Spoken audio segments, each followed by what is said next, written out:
Before we start, leave a comment telling us which city you're watching from. And at the end, don't forget to rate this story from 0 to 10. Enjoy the story. This is unacceptable. Unbelievable. Incompetence squared. Robert's voice rolled through the conference room like a weather system moving in fast, low, charged, and impossible to ignore. 15 scientists. 15, and not one of them could untangle a fundamental stability equation for Phillips Tech's AI. He brought the tablet down against the glass table with enough force to make half the room flinch. The atmosphere at Phillips Tech had reached a particular kind of suffocating. The scientists stood around a whiteboard that looked less like a workspace and more like the scene of a mathematical disaster. Equations spiraling into one another, arrows pointing in every direction, corrections crossed out and rewritten and crossed out again. Hidden somewhere inside that chaos was the key to unlocking the final module of a revolutionary AI system, a billion-dollar project the company had staked nearly a year of its existence on. You have 24 hours. If no one has a concrete solution on my desk by then, you're all finished. One scientist polished his glasses. Another scratched the back of his neck and studied the floor. A third murmured something about fresh air and clearer heads. Go, Roberts said, before I completely run out of patience. The group filed out with their chins down, carrying their frustration like luggage they hadn't asked to pack. Robert followed shortly after, visibly irritated in the way of someone who expects more from the world than the world is currently delivering. A few minutes later, Rachel Collins stepped into the room. She was the new secretary. 3 weeks in, still learning which scientists took their coffee black and which ones needed 2 sugars. She moved through the aftermath of the meeting with quiet efficiency, collecting used cups, stacking loose papers, retrieving pizza crusts and crumpled napkins from places they had no business being. Then she looked at the whiteboard. She stopped. What is this? The equation before her was a battlefield, variables entangled with one another, indices stacked in the wrong order, functions looping back on themselves in ways that served no one. It looked at first glance like the work of 15 very educated people who had been staring at the same wall for so long they'd stopped being able to see it. But there was something, a detail, sitting quietly in the wrong place. A single displaced element that was throwing the entire structure off balance. Rachel narrowed her eyes. The marker she'd picked up from the tray began turning slowly between her fingers. This is what's been stopping them. Doubt moved through her and came out the other side as certainty. She stepped forward, with steady hands and a focused calm that felt almost unremarkable given the circumstances. She made the adjustment, repositioned a variable, corrected an index, realigned the one piece that had been quietly destabilizing everything around her. 2 minutes, 3 at the outside. She stepped back and looked at what she'd done. Done. Solved.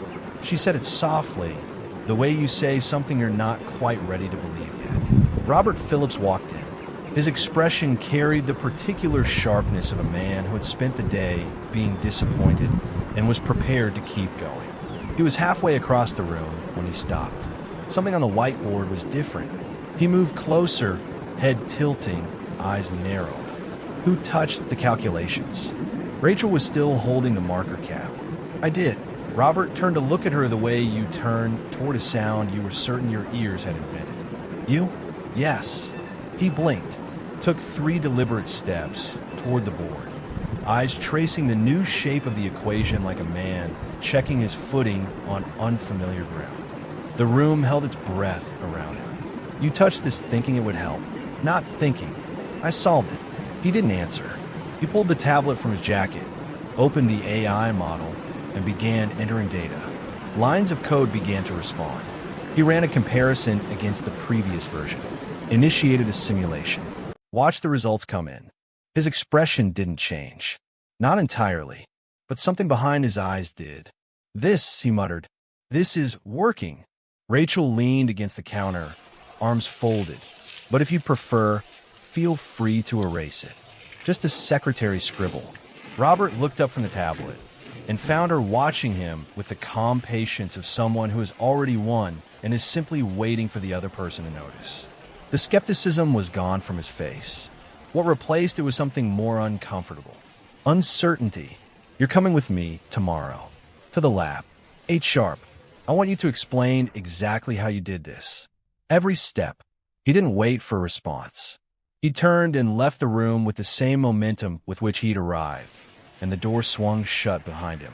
Rachel looked at the board for a moment, then at the door, and let out a quiet laugh. I think I just hacked the brain of Mr. Icebox. The next morning, Rachel arrived at the lab at exactly 8 o'clock, brown leather folder tucked under one arm, a coffee in hand that looked only slightly smaller than her head. The space was nothing like the conference room where she usually operated. Here, everything hummed with contained energy, monitors covering entire walls, equipment she didn't have names for, and a silence so complete it felt pressurized. Robert stood at the center of the room, flanked by the full team. 15 brilliant minds who, less than 24 hours ago, had been unable to solve the same problem she'd cleared in 3 minutes. Right on time, Robert said. No warmth in it, but no coldness either. Just fact.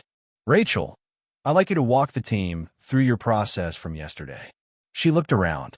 Every face in the room had found hers. A carefully assembled collection of curiosity, skepticism, and something that looked very much like wounded pride. Rachel took a long sip of her coffee. Good morning to you all, she said, with a dry smile that made 2 of the younger scientists look at each other.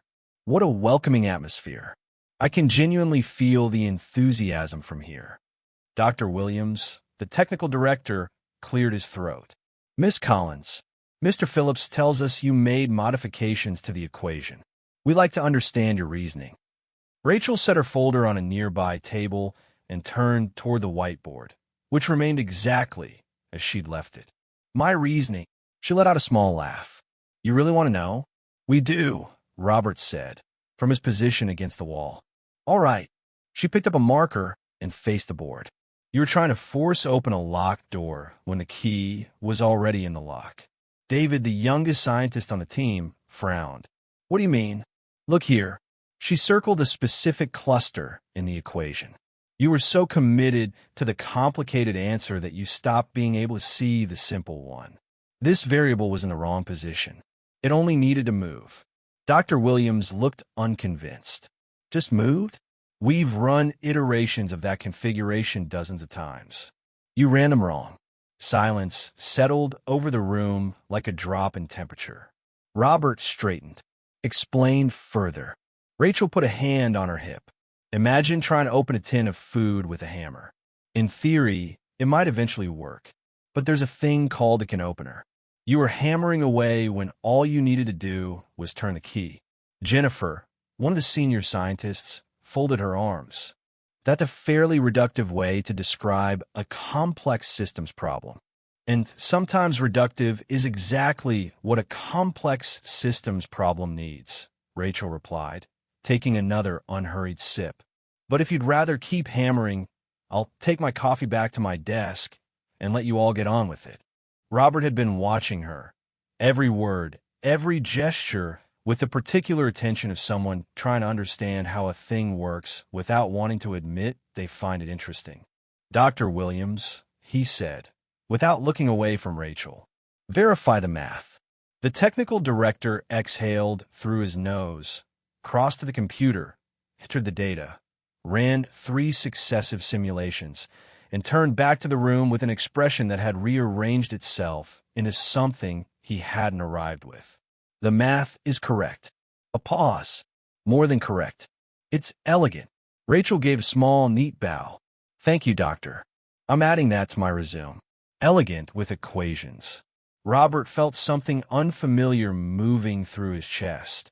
An irritation that was tangled up with curiosity in a way he couldn't cleanly separate. A secretary. 3 minutes. What 15 PhDs hadn't managed in weeks. You'll join the project, he said. His voice was entirely level. Rachel almost inhaled her coffee. I'll what? Temporarily. As an observation assistant.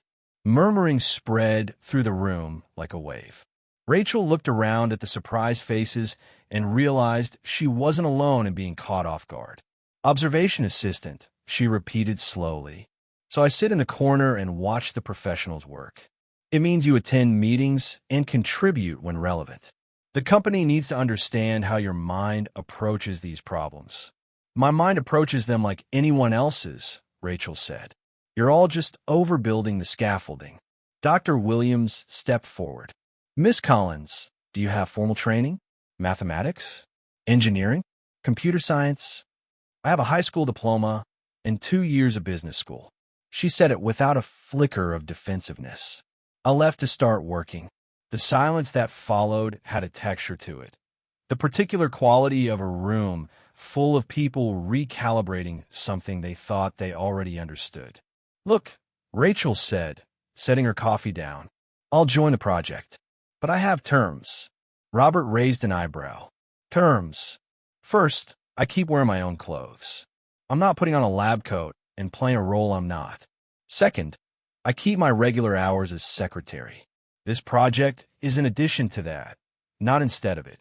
Third, if anyone in this room treats me like a curiosity or a lesser mind because I don't have letters after my name, I walk straight back to my desk and you're on your own with the elegant equations. Nobody spoke. Robert studied her face for a moment that stretched slightly longer than necessary.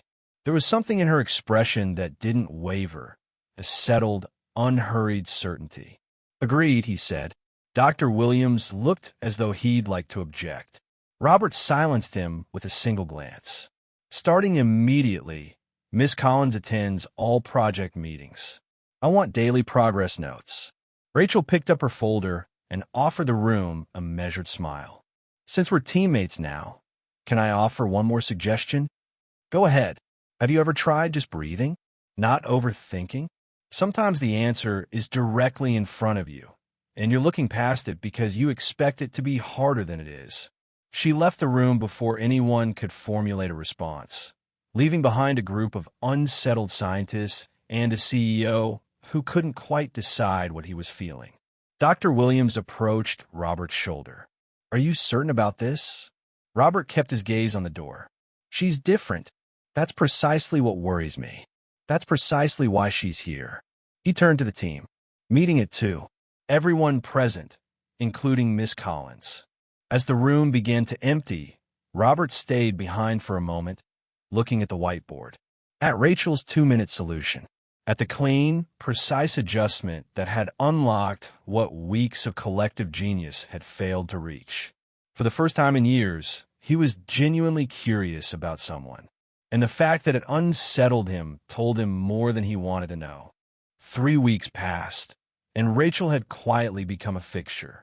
She always took the same chair, corner of the table, slightly back from the center of things, notepad open, pen spinning between her fingers whenever her mind was working through something. What had begun as an experiment with an expiration date was steadily becoming something no one had accounted for in the original plan. She was genuinely moving things forward. The problem is in the learning interface, Dr. Williams explained, gesturing at a cluster of charts on the screen. The AI hits conflicting data and enters a processing loop. It can't resolve the contradiction, so it stalls. The team studied the numbers. 15 minutes of increasingly circular technical discussion produced nothing but more tension. Rachel stopped spinning her pen. Can I ask what might be a stupid question? Robert, positioned against the wall with his arms crossed, gestured for her to continue. Why don't you just teach the AI to say, I don't know? Silence. Elaborate, Jennifer said. When a child encounters something they can't resolve, they say, I don't know, and ask someone. They don't lock up. They don't crash. Rachel leaned forward slightly. Why are you building a system that's supposed to be smarter than a person, but can't do something a 5-year-old does naturally? Dr. Williams blinked.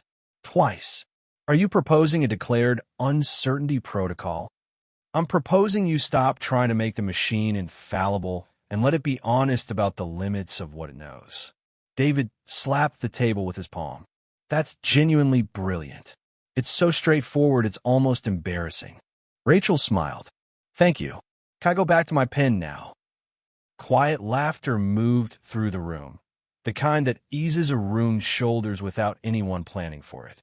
Robert watched from his corner with the expression of someone trying to solve an equation of a different kind entirely.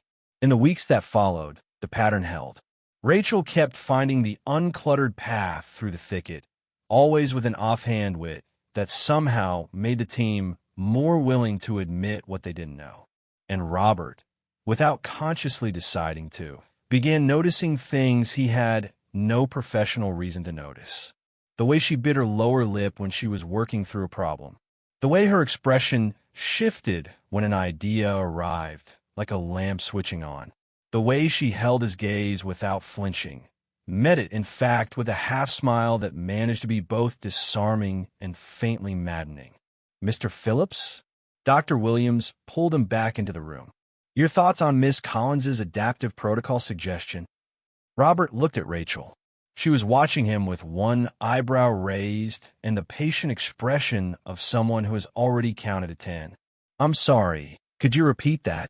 I said, Rachel said, with the deliberate slowness of a teacher addressing a distracted student, that we should test the new protocol in a controlled environment before any wider rollout.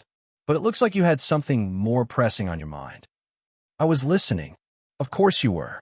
I'm sure you can summarize the last 5 minutes. Robert held her gaze for a beat. Implement the protocol in the test environment. Next item. Rachel went back to spinning her pen, visibly pleased with herself. Robert redirected his attention to the board and made a decision to do a considerably better job of not being caught off guard.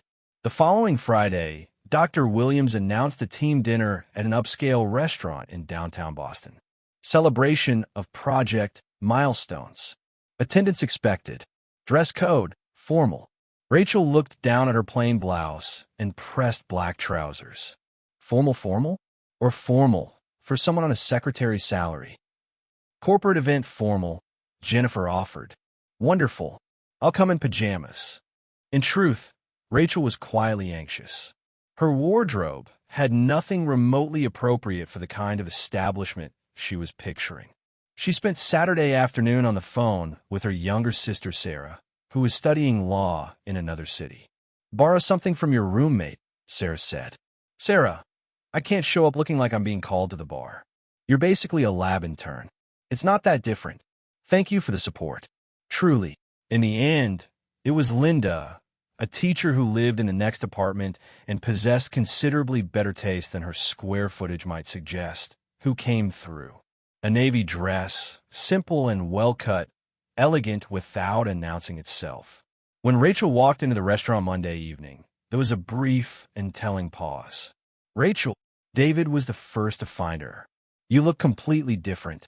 I'll take that as a compliment and move past it. Robert saw her cross the room and felt something shift in his stomach that he chose not to examine too closely. It wasn't only the dress.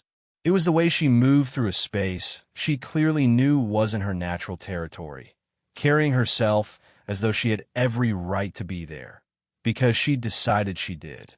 The restaurant was candlelit, dark-wooded, the kind of place where the menu didn't include prices because that wasn't the point. Rachel looked around with open appreciation. Beautiful place. What does a salad run here? The same as my electricity bill. Company card tonight, Dr. Williams said. Then I'm having the lobster.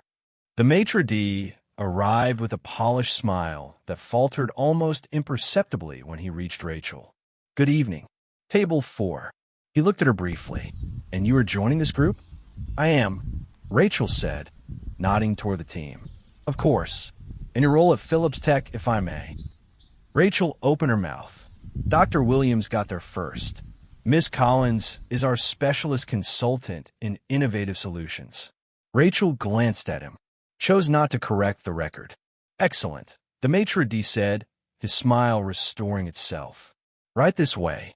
As they followed him to the table, Rachel leaned toward Dr. Williams. Specialist consultant. It sounded better than the secretary who solves the problems the doctors can't. Much better. Significantly more syllables. Through dinner, The misunderstanding compounded pleasantly. The waiter attended to Rachel with a formality that suggested he decided she was the most senior person at the table. Other diners looked over with a mild curiosity of people trying to identify someone they should probably recognize. "This is mortifying," Rachel murmured to Jennifer beside her. "You look completely at ease." "I'm a very composed imposter." "You're not imposing anything. You belong here."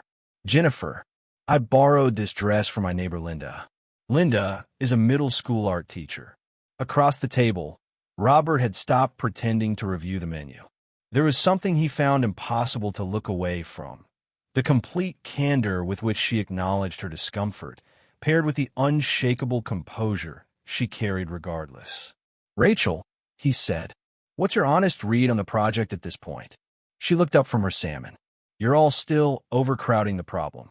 But you're overcrowding it less than you were 2 weeks ago, which is measurable progress. And what do you think produced that change?" She studied him for a moment, sensing the real question underneath.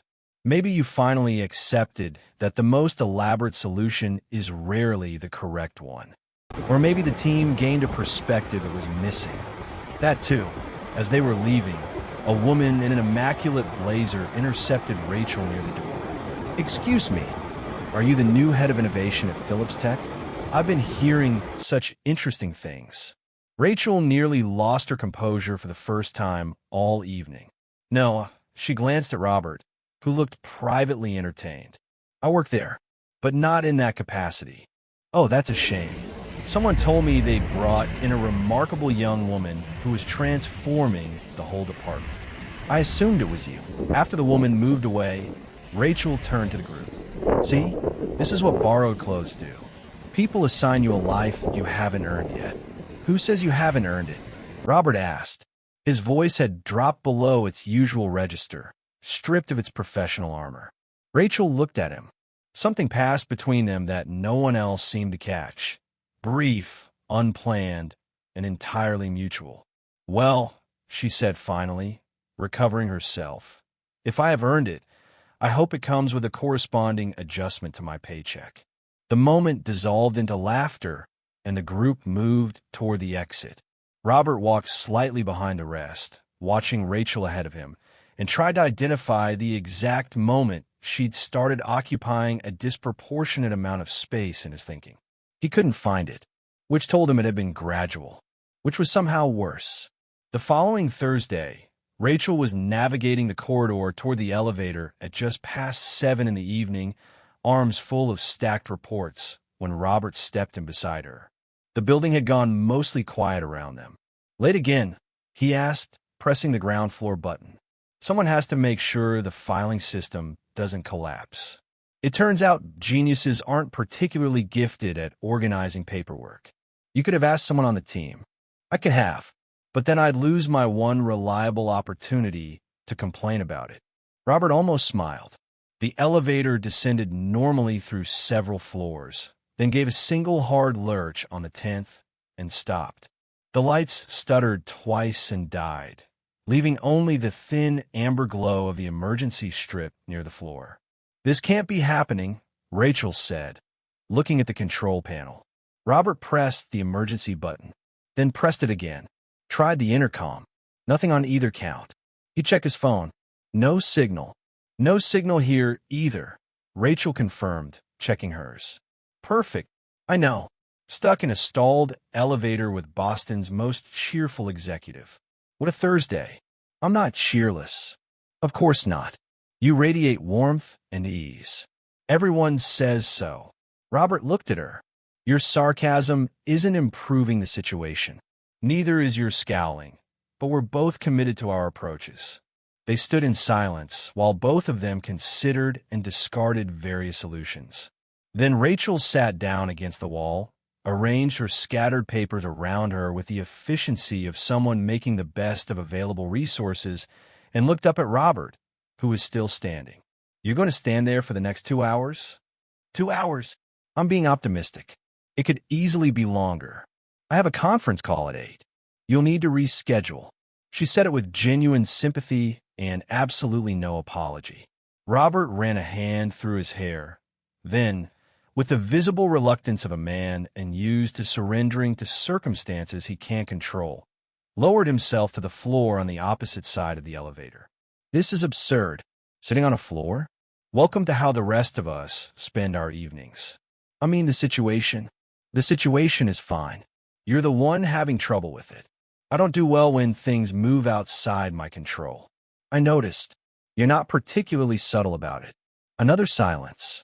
Rachel sorted through her papers with methodical calm. Robert examined the ceiling as though engineering a structural escape route. Can I ask you something?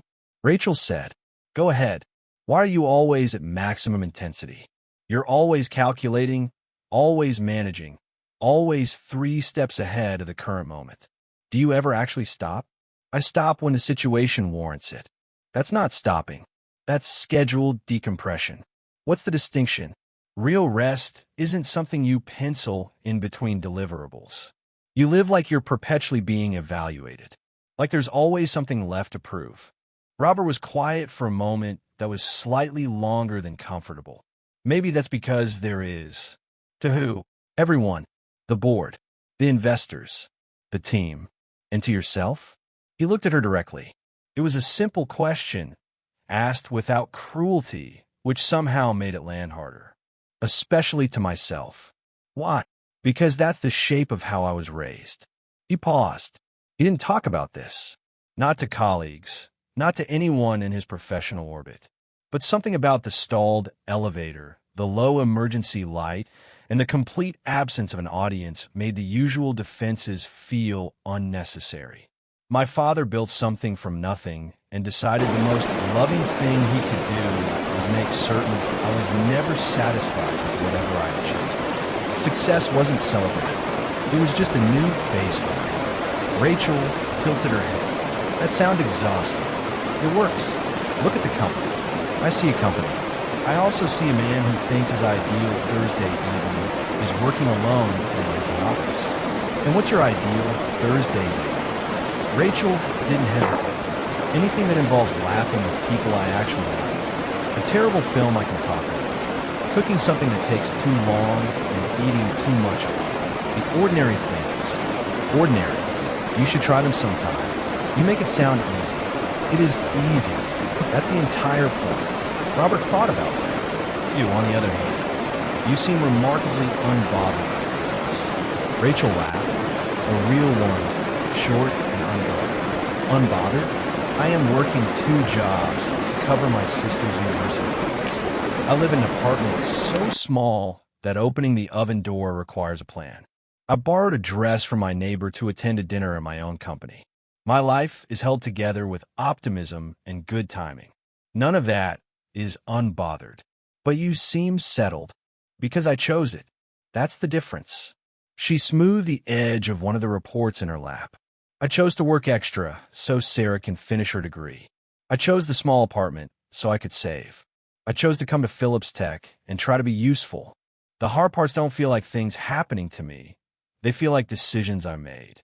That changes how they sit. And when it's not a choice. Like this. She looked around the elevator with a small shrug. Then I find something worth laughing at and wait for it to resolve. What's worth laughing at here? Well, she looked at him with a half smile. This is the first real conversation we've had since my first day. It took a complete power failure for you to sit still long enough to notice I'm a person. Robert looked at her. Really looked. Not with the assessing focus he typically brought to problems, but with something quieter and more open. She was sitting on the floor of a broken elevator with her paperwork fanned around her and her hair slightly out of order, and she appeared more fundamentally at ease than he did in any boardroom. You're not afraid of anything, he said. I'm afraid of plenty. I'm afraid I won't be able to get Sarah where she's trying to go. I'm afraid of spending my career being underestimated by people who confuse qualifications with capability. I'm afraid of reaching a certain age and realizing I was so busy being practical that I forgot to actually live. But you don't show it. Showing fear has never once resolved a problem for me.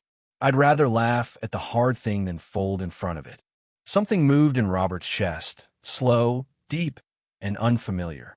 like ice releasing its grip on something it had held for a long time. "You're not what I expected," he said quietly. "You can say unexpected. I know that's what you mean. I meant it as a compliment." "I know." She met his eyes. So did I. They held each other's gaze for a moment that stretched past the edges of what the situation required. The usual professional distance between them had dissolved somewhere in the last 20 minutes, and neither of them had been paying attention when it went. Robert leaned forward slightly. "Rachel." "Yes." He was closer now. His voice had dropped to something below its usual register. She didn't move back. Her pulse had quickened, and she knew he could probably see it, and she found she didn't particularly care. The lights came back all at once.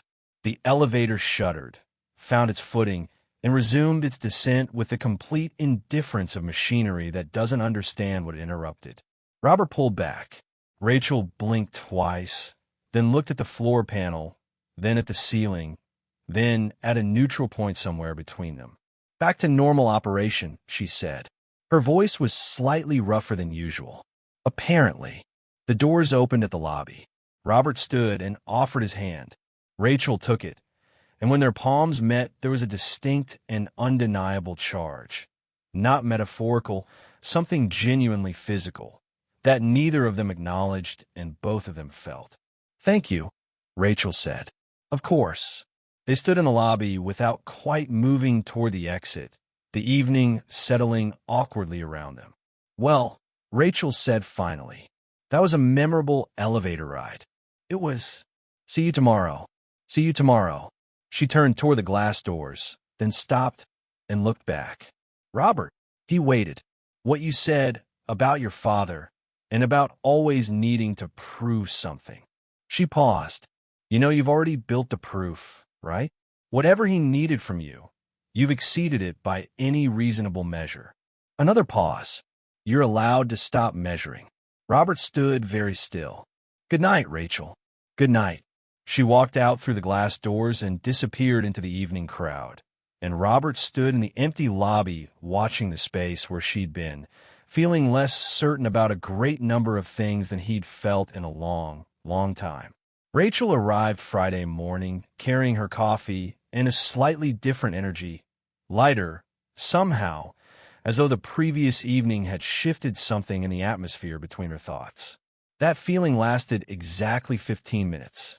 Jennifer came around the corner at a pace that suggested the building was on fire, tablet in hand, color gone from her face. "Rachel, you need to see this." "Good morning, Jennifer." "Now, seriously." The tablet screen showed an article from the Boston Business Journal. The headline read, "Secretary without a college degree solves problem 15 PhDs couldn't at Phillips Tech." Rachel felt her stomach drop through the floor. How did they get this? Someone on the inside. The detail level makes that certain. Rachel read quickly. The piece wasn't openly malicious, but its framing was doing something almost worse. It treated her like a charming anomaly, an entertaining glitch in the system, a story worth telling precisely because nobody expected someone like her to be capable of what she'd done. It mentioned her background, her absent degree, her previous role, in the tone of someone describing a trick a dog had performed. "This is going to create problems," Jennifer said quietly. "It already has." They found the rest of the team assembled in the lab around a cluster of monitors. Dr. Williams looked at Rachel with an expression that mixed genuine concern with something adjacent to guilt. "Rachel, I'm truly sorry. We have no idea how this leaked." "It got worse, didn't it?" she said. It wasn't a question. David pointed to the open browser tabs. The article had been picked up by 3 technology publications. Social media had caught the current and pulled it out to sea. The comment section was doing what comment sections do. Rachel read them. "This is the standard of expertise at Phillips Tech now? A secretary solving AI problems? Probably a lucky guess. Anyone can accidentally land on a right answer. Phillips Tech must be struggling if this is what passes for innovation. Those are the manageable ones. Others were crueler without being clever, the particular viciousness of people who mistake anonymity for courage." Guys, Rachel said, and produced a smile that cost her something. I've heard worse. I'm not going to dissolve because strangers on the internet have opinions about my credentials. But even as she said it, she felt the weight of each word stacking up. Not because of what they said about her specifically, but because of what they revealed about the assumptions underneath. This wasn't just about Rachel Collins. It was about every person who ever walked into a room carrying capability that didn't come packaged in the expected credentials and had to watch the room decide it probably wasn't real. Robert walked in. His expression said he'd already seen the article and had opinions about it. Can someone explain to me how internal company information appeared in a national publication? We're working on identifying the source, Dr. Williams said. Work faster. I don't want explanations, I want solutions. He turned to Rachel. I'm sorry this happened. If necessary, I'll pursue legal action against the publication. You're not doing that, Rachel said. Robert looked at her. Excuse me? Nothing in that article is false. I am a secretary without a degree. I did solve a problem the team couldn't. Suing them for printing accurate information would be both ethically questionable and strategically catastrophic. It would generate 3 times the coverage and make us look like we're ashamed of what happened. Robert stared at her, clearly frustrated by the fact that she was right. Rachel, this will fade within a week. It'll be remembered considerably longer than that. But that's beside the point. Then what is the point? Rachel looked around the room. At every face wearing the particular expression of someone who feels sorry for another person and is trying to decide how to show it without making it worse. The point, she said, her voice measured, is that you're all looking at me like I need to be sheltered from this. Like I'm made of something breakable. We care about what's happening to you, Jennifer said. That's not the same as thinking you can't handle it. It is actually, because if it were Dr. Williams being targeted in an article, nobody in this room would be walking on eggshells. You tell him to ignore it and move forward. The fact that you're all standing here looking at me like a patient waiting for a diagnosis tells me exactly how you see me. And I need you to see me differently.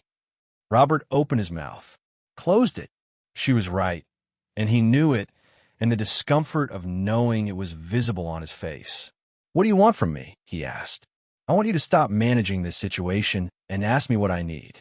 I want you to treat me the way you'd treat any member of this team who is dealing with something difficult, with directness, not with careful handling. She looked around the room once more.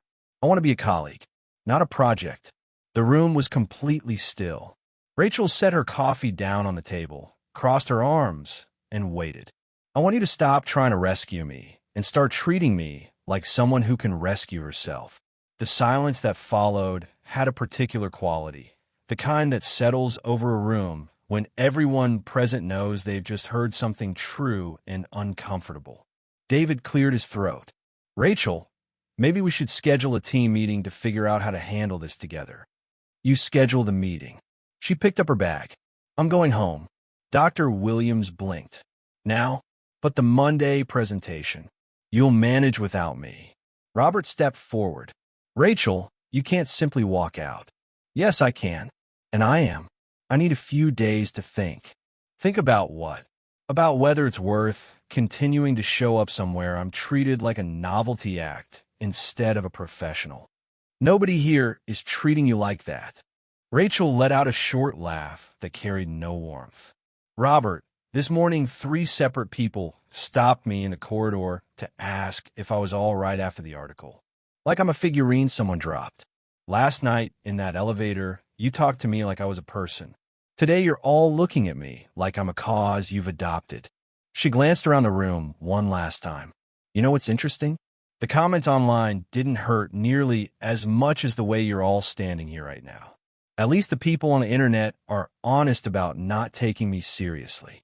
She walked to the door, then stopped with her hand on the frame. You're all brilliant. I genuinely believe that. But you've confused caring about someone with needing to protect them. And those are not the same thing. She left.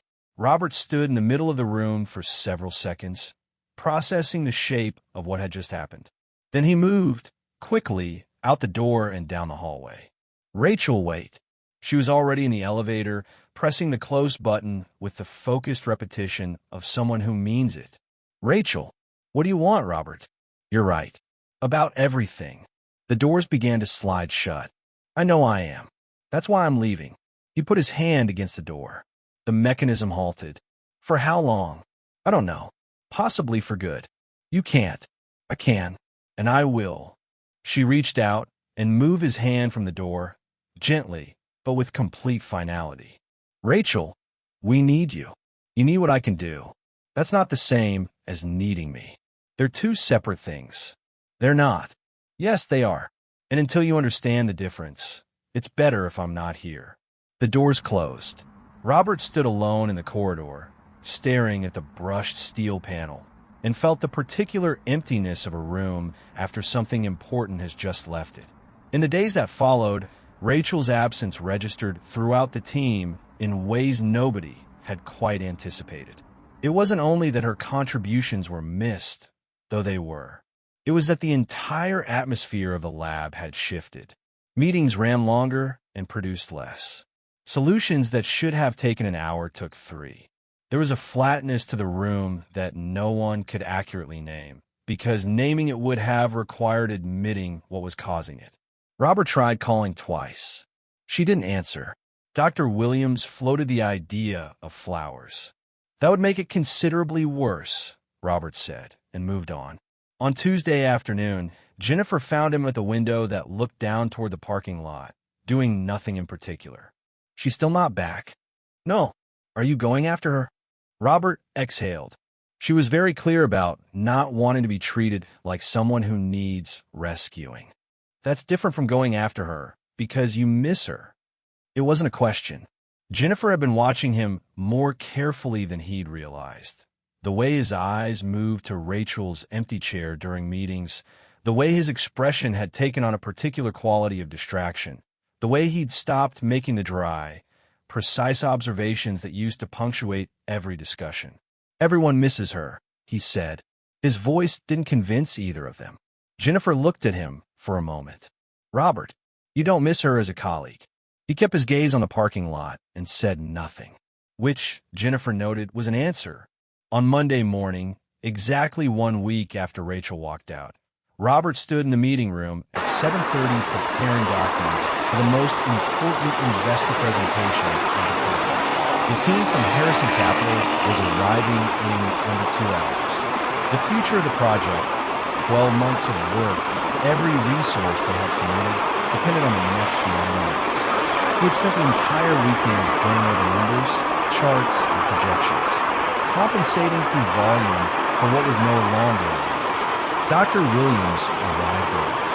Jennifer had reviewed the slide deck 3 times and was starting on the 4th. David was pacing a circuit between the whiteboard and the window with the energy of someone trying to outrun their own nerves. "Are you certain we can do this without her?" David asked. It was the 5th time he'd asked it in 20 minutes. "We'll have to be," Robert said. His conviction was doing its best. The truth was that the last week had taught him something he hadn't been prepared to learn. Rachel's perspective wasn't decorative. It wasn't a novelty that made meetings more interesting. It was structural.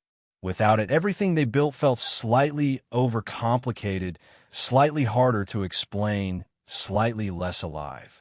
He had spent the week trying to identify what she did and replicate it without her, and the exercise had told him precisely why that wasn't possible.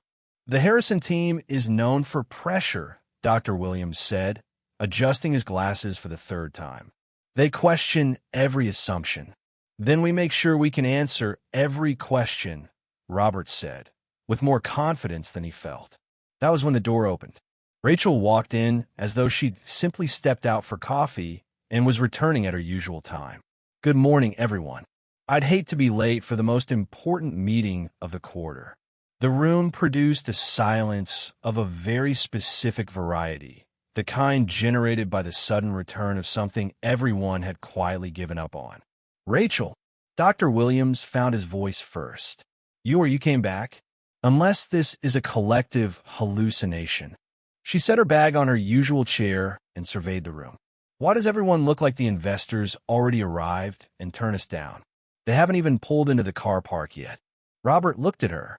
He was experiencing several things at once, and organizing them into an appropriate professional response was taking slightly longer than he'd like. You were gone for a week. I took a few days to think. I told you I would. She pulled out her notepad, and I came to some interesting conclusions. Such as, Jennifer asked, such as the fact that you genuinely need me. Rachel smiled. I'm not saying that to be self-important. I'm saying it because I could hear it in the hallway. The week wasn't exactly your most productive. David laughed, a sound that released something in the room's tension. It was a bit challenging. I imagine it might be. She looked at Robert. And you? Did you survive a week without someone to argue with your brilliant ideas? Barely, he said. There was something beneath the word, a directness she hadn't expected from him. She held his gaze for a moment, then looked at the whiteboard. Right. Let's talk about the presentation. The presentation is finished, Dr. Williams said. The investors arrive in less than 2 hours. Then we have just enough time. Rachel stood, picked up a marker, and turned to the board.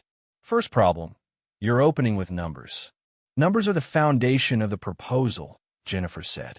Numbers are what investors see in every presentation they sit through. They don't fall in love with numbers. They fall in love with stories that explain why the numbers matter. She drew a simple diagram. You want to open with the story of an impossible problem solved in an unexpected way. That's your hook. That's what makes them lean forward. They'll want technical detail, Dr. Williams said. Of course they will, and we'll give it to them when they ask for it. You don't lead with the engineering specifications when you're selling a car. You talk about how it feels to drive it. She turned to the team. I spent the last week looking closely at Harrison Capital's portfolio and investment philosophy. I know what they value. Trust me on the structure. You did that research, Robert said, while you were angry at us. I was angry at you, not at the company. And I wasn't going to let a $12 million contract fall over because of a poorly built presentation. She offered a wry look. Consider it an apology for the timing of my disappearance. What followed over the next 2 hours was the kind of preparation that changes the temperature of a room.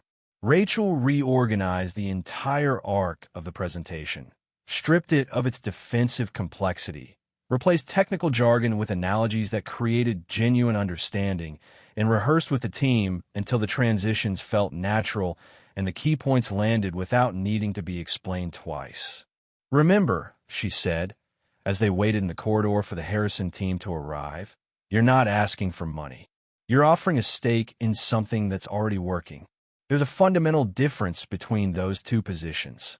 James Harrison walked into the meeting room with the measured ease of someone who had sat through several thousand pitches and found reasons to say no to the vast majority of them. He was followed by Margaret Shunn, known in certain circles for the particular brand of question that made CEOs rearrange their answer mid-sentence, and Thomas Wright, a young analyst who had mastered the art of appearing relaxed while missing nothing. Mr. Phillips. Harrison's handshake was firm and brief. I've heard interesting things about this project. You'll find the reality more interesting than the rumors, Robert replied, which was the kind of line Rachel had told him to use and he'd initially thought was too simple.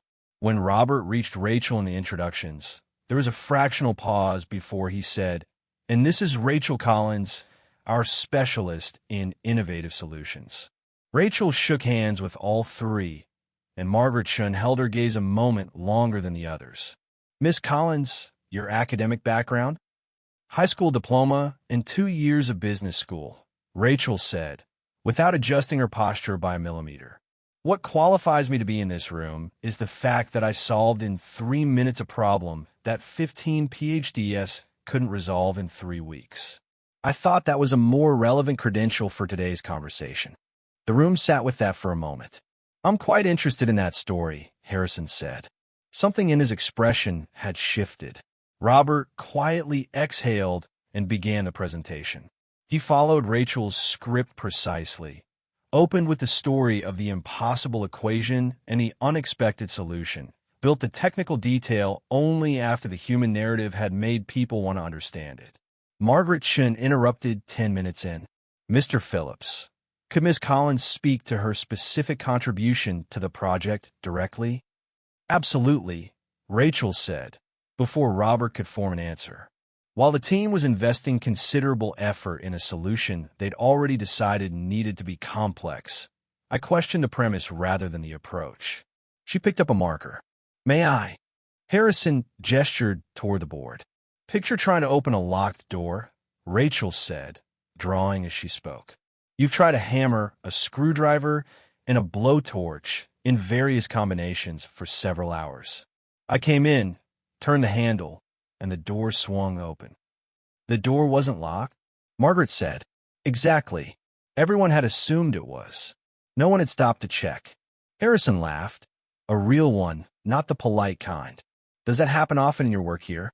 More often than we'd like, Dr. Williams said. Miss Collins has a particular gift for finding the unlocked door. Thomas Wright looked up from his notes for the first time. Is that a replicable capability, or does it depend on inspiration arriving at the right moment? I can show you something concrete, Rachel said. She turned back to the board and laid out an optimization problem the team had resolved the previous week. Drew the original approach, the 6 hours of iterative solutions, the incremental gains. Last Thursday, the team spent most of the day trying to optimize a learning algorithm. These were the approaches, all functional, none efficient. She drew a clean second version. I asked why we needed to optimize the algorithm instead of simply working with less data. Same performance. Processing speed improved by 50%. What prompted that question? Margaret asked. I didn't know the optimization was supposed to be the solution. So I asked what the actual goal was, rather than how to better achieve the assumed method. Harrison leaned forward. Mr. Phillips, what role does Miss Collins take on in the project going forward? Robert looked at her. It was a small gesture, but Rachel caught it. He was giving the answer to her. I'll keep doing what I do, she said. Finding the unlocked doors. Asking whether we're overbuilding the solution. Keeping the work connected to the people it's supposed to serve. The presentation continued for another 40 minutes. Rachel contributed where the question called for her, answered with the particular combination of honesty and good humor that made complex ideas feel approachable and demonstrated a grasp of the business landscape that impressed even the team members who'd been watching her do it for weeks. When Harrison and his colleagues stepped out to deliberate, the room held its collective breath. Rachel appeared entirely calm. How are you not nervous? David asked. We did the work. The rest belongs to them now. 15 minutes. Then the door opened. Mr. Phillips. Harrison stood at the head of the table. We have a proposal. Robert's expression stayed neutral with visible effort. Please. We're prepared to commit $12 million to the project. Harrison paused. With one condition. Name it. Harrison looked directly at Rachel. Miss Collins needs to be formally embedded in the project leadership, not as an observer or an assistant, as an accountable member of the executive team. Rachel blinked. I'm not certain You understand perfectly, Margaret said, with a smile that said she'd been waiting to deliver this part. We want someone officially responsible for ensuring the solutions remain practical and grounded. A role one might title Director of Strategic Simplification. Rachel looked at Robert. He looked back at her with an expression she'd never seen on him before. Open, unguarded, and something adjacent to proud. That's unexpected, Rachel said. Miss Collins, Harrison said, in 30 years of technology investment, I have rarely encountered someone with your specific ability to translate complexity into clarity. That is not a soft skill. That is a strategic asset. Rachel let a beat pass. Then, when you frame it like that, I accept. The room broke into handshakes and overlapping voices.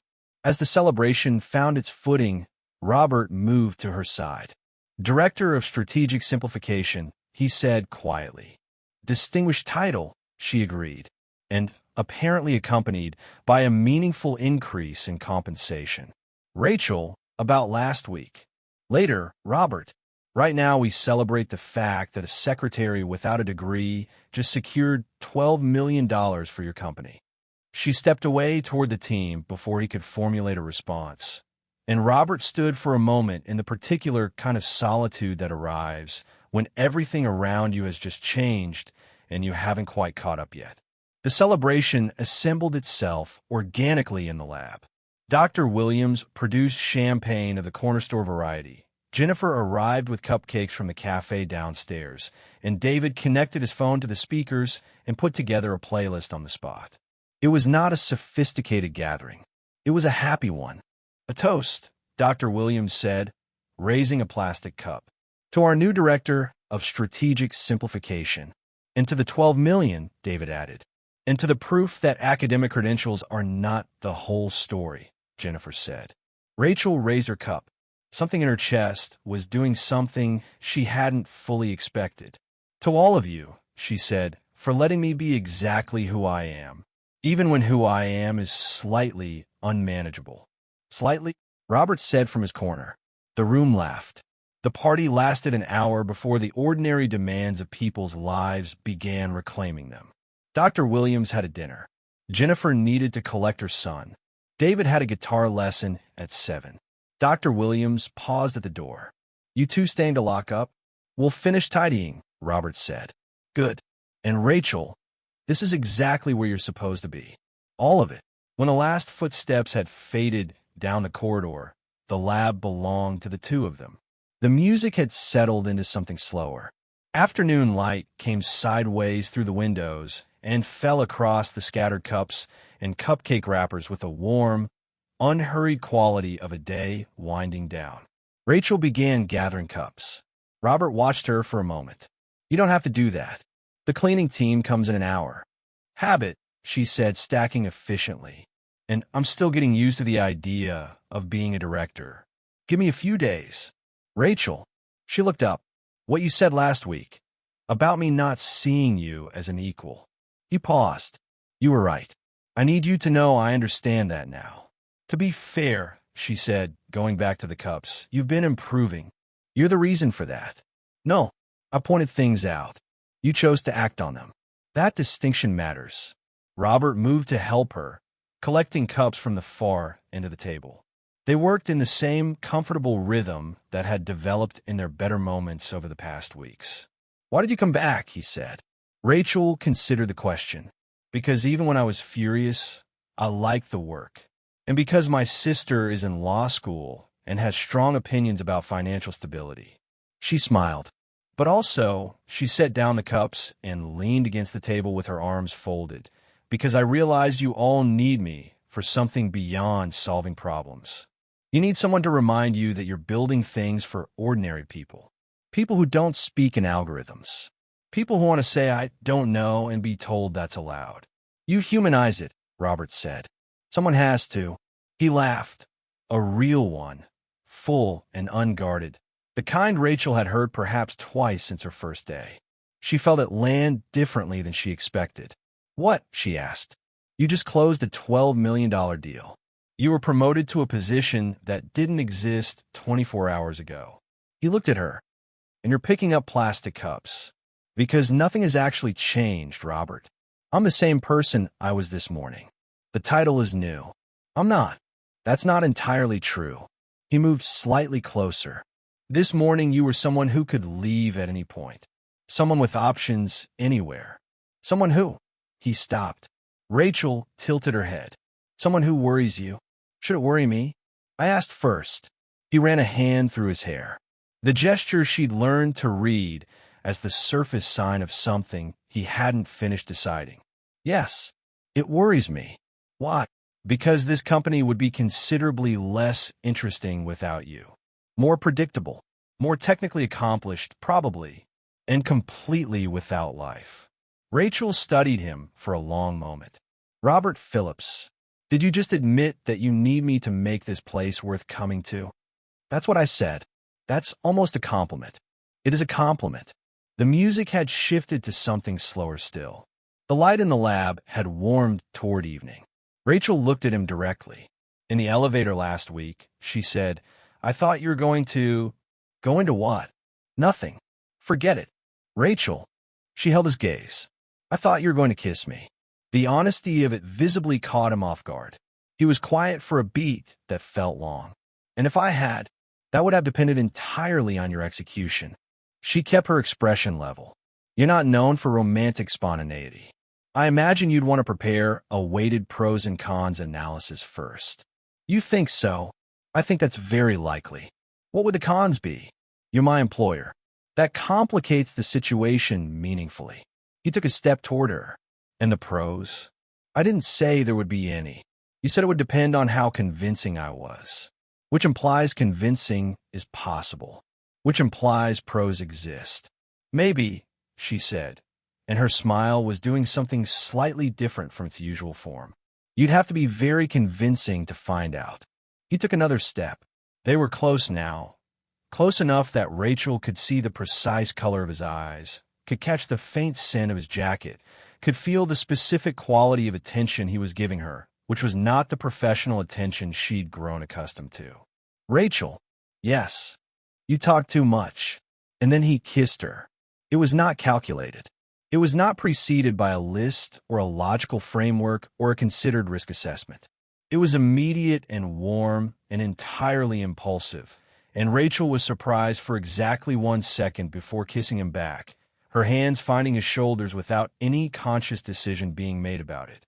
When they pulled apart, both of them were breathing at a slightly different rate than before. That was, Rachel began. Convincing? Robert finished. Unexpectedly convincing. He looked at her with an expression she'd never seen on him before. Open, uncertain, and entirely human. Rachel, She placed one finger against his lips. Don't. We need to. Tomorrow. We can talk tomorrow. But some things are better when they're not immediately processed and categorized. She held his gaze. Trust me. They kissed again, slower this time. And Rachel felt something that had been coiled and compressed inside her for weeks quietly release. All the sharpness of their early exchanges, all the moments of sustained eye contact that had lasted slightly longer than professional necessity required, all the things neither of them had named finding their resolution at last. When they finally separated, Robert looked at her the way someone looks at a moment they're trying to commit entirely to memory. Are you certain you want to wait until tomorrow? Completely certain. She smiled. Patience, Mr. Phillips. It's a virtue I've been trying to model for weeks. The next morning, Rachel walked into the office carrying a quality of lightness she hadn't felt in longer than she could precisely identify. She greeted the receptionist with more warmth than usual and took the elevator up to the lab with something close to anticipation. Robert was already there, as he always was, as he always had been. He was reviewing a stack of documents with the focused attention of a man determined to appear occupied. Good morning, Rachel said, and the smile that came with it was not something she had any control over. Good morning, he said. Formal, measured, eyes on the papers. Rachel waited for a glance, a shift in tone, any small signal that they were inhabiting the same version of the previous evening. Nothing. How are things looking with the Harrison contract? She asked, stepping closer. Dr. Williams is finalizing the paperwork. It should be complete by Thursday. Good. A pause. Robert, about last night. Last night was a celebration. He said it with the careful neutrality of someone constructing a sentence around a fragile object. The contract, the promotion, everyone was running on adrenaline. It was a significant evening. Rachel heard exactly what was underneath the sentence. Adrenaline. The champagne, the excitement of the result. It was a particular kind of night. And today we return to normal operation. There's a great deal of work ahead with a new investment. It makes sense to focus. He still wasn't looking at her. His eyes stayed committed to the documents with the determination of a man who has decided something and is keeping the decision in place through sheer concentration. Of course, Rachel said, after a moment that she allowed to exist exactly as long as it needed to. Work. For the rest of the morning, Robert maintained a professional distance, so precise it had edges. He was polite. He was efficient. He responded to every question with the focused competence she'd come to know in their earliest weeks together. He was entirely and without any visible effort, the version of himself that existed before the elevator and the evening and everything after. At lunch, Rachel found Jennifer in the break room. Quick question. Does Robert always do this after something personal catches him off guard? Jennifer looked at her with the expression of someone who has been waiting for exactly this conversation. What kind of personal, hypothetical kind? A hypothetical involving our CEO and a certain director of innovative simplification, strategic simplification, and possibly Robert is terrified of anything he can't schedule or predict. Genuine emotion falls very much into that category. Jennifer poured herself a coffee. So yes, when things become real, he tends to retreat to the version of himself he knows how to manage. An emotional emergency exit. Built in, practically structural at this point. Rachel sighed. That's genuinely frustrating. What happened? Nothing, apparently. That afternoon, she waited until the lab had emptied for lunch and knocked on Robert's office door. I need to speak with you. Is it about the project? It's about last night. He looked at her then, finally, fully, and his expression was the expression of someone who is prepared for a conversation they know is coming and still isn't ready for it. Rachel, I think the most sensible approach to what happened yesterday is to treat it as a product of the circumstances. An exceptional evening, unusual conditions, a lapse in judgment. The phrase landed between them. We work together. You've just been given a significant promotion. Personal entanglement at this point would create complications that... Complications. Rachel heard the word the way you hear something you expected and still didn't want to. That's the word you're going to use. It's the accurate one. Robert. She kept her voice even. Level. You kissed me. Not because of champagne. Not because of adrenaline. You kissed me because you wanted to. And you know that. It may have been... Don't finish that sentence. He was at the window now, his back to her, looking at the city in the way he had in the elevator, that contained armored posture of a man who learned early that the outside world was safer than whatever was on the inside. You kissed me because you wanted to, Rachel repeated quietly, and now you're standing there calling it a mistake. So I'm going to make this very simple. She waited until he turned. Either tell me that last night meant something, or I'm resigning. Today. The 2 weeks' notice I'm required to give. I'll start the clock right now. The silence that came from Robert was not the comfortable kind. It was the silence of a man fighting something internal that he wasn't going to win, and knowing it and fighting anyway. Rachel waited. Several seconds that felt considerably longer. He didn't speak. She nodded once, with the particular resolution of someone who has stopped being surprised. That's what I thought. And she walked out. 2 weeks felt, to Robert, like a duration that physics hadn't previously been asked to accommodate. He threw himself into preparations for the Global Tech Conference in San Francisco, the most significant industry event of the calendar year, where he had been invited to deliver the keynote address, an honor he'd spent years positioning himself to receive. He rehearsed the presentation every evening. He refined every slide. He moved sentences around and considered transitions and told himself each time that it was getting better. Dr. Williams reviewed it on the flight over. It's excellent, Robert. Genuinely strong. Robert looked out the aircraft window. Are you going to be all right up there? I'm always all right on stage. You've been somewhere else for 2 weeks. Dr. Williams closed the laptop. Since our director of strategic simplification simplified her own situation by leaving, she made a decision. I respect that. You could have prevented it. Rachel doesn't make decisions she hasn't thought through. Neither do you. And yet here we are. Robert didn't answer, which was also an answer. In her apartment in Boston, Rachel sat on the couch watching the conference live stream on her laptop. Around her were the remnants of her last day at the office, a box she'd been meaning to put away for a week, still sitting open near the door. You shouldn't be watching this, Sarah said through the phone. It's not good for you. Professional curiosity, Rachel said. I want to see if he manages to explain the project to 3,000 people without using 15 technical terms per sentence. Rachel, I'm not torturing myself. I'm monitoring outcomes. That's what torturing yourself sounds like when you dress it up. Ask me tomorrow whether I made the right call. On the screen, the announcer was introducing Robert. Rachel turned up the volume. At the Moscone Center, Robert adjusted the microphone and looked out at an audience that filled every seat and then some. CEOs, investors, journalists, engineers, people who had come from 8 countries to hear what Philips Tech's founder had to say about the future of adaptive artificial intelligence. Good afternoon. I'm Robert Phillips, CEO of Philips Tech, and today I want to talk about what happens when you teach a machine to be honest about what it doesn't know. So far, the words were coming.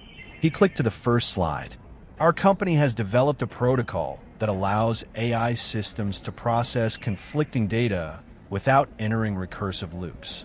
The core mechanism uses supervised learning algorithms that interface with. He stopped. The sentence was there somewhere. He could feel the shape of it.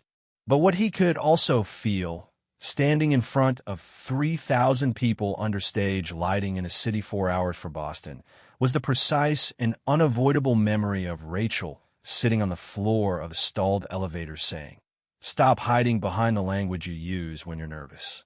He looked at his notes. The words swam slightly. He looked at the audience and saw, in several faces in the front rows, the beginning of that particular glaze quality Rachel had described to him. The expression people get when they can hear that someone is talking but can't find a way in. "I'm sorry," he said into the microphone. "Let me start from the beginning." But the second attempt came out more technical than the first, not less. The more he reached for the correct professional phrasing, the further he moved from anything that meant something to anyone who hadn't spent years in the field. In Boston, Rachel sat up. He froze. Who froze? Sarah asked. Robert. He's doing exactly what he always does, retreating into complexity when he's uncomfortable. He sounds like he's reading from a technical manual. She watched the screen for another 30 seconds. Robert was visible even through the small window of the stream, the stillness of someone who has lost the thread and is holding themselves in place through sheer will while they look for it. Rachel closed the laptop, stood up, picked up her car keys. "Rachel," Sarah said to a disconnected line. 40 minutes later, she was talking her way past a conference security checkpoint using her former Philips Tech credentials and the particular confidence of someone who has decided they're going in regardless of what the answer is. On the stage, Robert was working through a slide on convolutional processing networks with the determined focus of someone trying to convince themselves things were going better than they were. The audience was polite. They were not engaged. Then he saw her, standing at the wing of the stage, slightly out of the light, in the jacket she always wore when she wasn't borrowing a better one from Linda next door. Something in his chest moved so fast, it was almost physical. Rachel held his gaze and made a small gesture. "Keep going," then walked to his side with the quiet efficiency of someone who has decided what needs to happen next. "Stop trying to sound like the expert in the room," she said, just beneath the range of the microphone. "Remember the child who learned to say, 'I don't know'?" Robert looked at her for a moment. Then he turned back to the audience, and something in his posture changed. "My former director of strategic simplification," he said, and the genuine quality of the smile that came with it carried into the room, "used to tell me I was the worst person she knew at explaining things simply. So let me try again, properly this time." Quiet, warm laughter. Heads lifted. Imagine you're teaching a very capable child to make decisions. The problem is that this child has been told, very firmly, that they must always be certain before acting. So when they encounter something they're not certain about, they freeze. They don't ask for help. They don't say, "I don't know." They simply stop. The room was paying attention now. Rachel could feel it from the wings. The question we asked ourselves was, what if we gave them permission to be uncertain? What if the honest response, "I don't know, I need help," was built into how they think. He paused, and his eyes found Rachel's for one moment that the audience couldn't see. The person who asked that question doesn't have a doctorate, didn't study computer science, has, in fact, spent most of her career being told by people with more credentials that she probably couldn't understand the thing she was looking at. His voice had found a register that the earlier technical language hadn't been able to reach. And precisely because no one had told her that certain solutions were impossible, she tried the possible one. And it worked. Rachel stood in the wing and felt 3,000 people listening. The thing about innovation, Robert continued, now entirely in his stride, is that it doesn't always arrive from the direction you've been watching. Sometimes it walks in to clean up after a meeting and notices the thing everyone else stopped being able to see. He went on, telling the story of the project the way Rachel had always told it, in the language of people rather than systems, in the vocabulary of simple problems and honest questions, and the particular courage it takes to say, "I don't know," in a room full of experts. When it was over, the response from the audience was not polite. It was real. Robert moved to find Rachel in the wing, and she was already coming toward him. And for a moment, they stood facing each other while the room around them filled with the noise of 3,000 people deciding they'd heard something worth remembering. "You came," he said. "You were drowning. I was handling it." "Robert, a beat." "You were drowning." He looked at her. The stage lights were still up, and the applause was still running. And he was looking at her the way he'd looked at her in the elevator on the night everything almost changed. "I was wrong," he said, "about what I said in the office, about calling it a lapse in judgment." Rachel didn't move. "It wasn't, and I knew it wasn't. And I said it anyway because I was afraid of what it meant if it was real." He exhaled, which is, I recognize, an extraordinarily poor reason. "It is," Rachel agreed. "I know. You have a lot of qualities, Robert. Courage isn't always one of them. I'm aware." He took a step toward her. "I'm trying to correct that.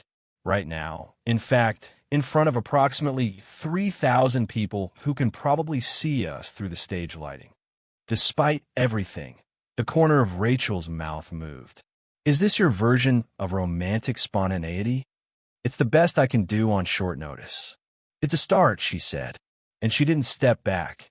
Asterisk, asterisk, the secretary's secret. Conclusion, asterisk, asterisk. Sometimes it comes from making them more human. The presentation ran for another 20 minutes, and for every one of them Robert was entirely himself. Not the version that hid behind terminology, but the one Rachel had been pulling toward the surface since the day she'd picked up a marker in an empty conference room.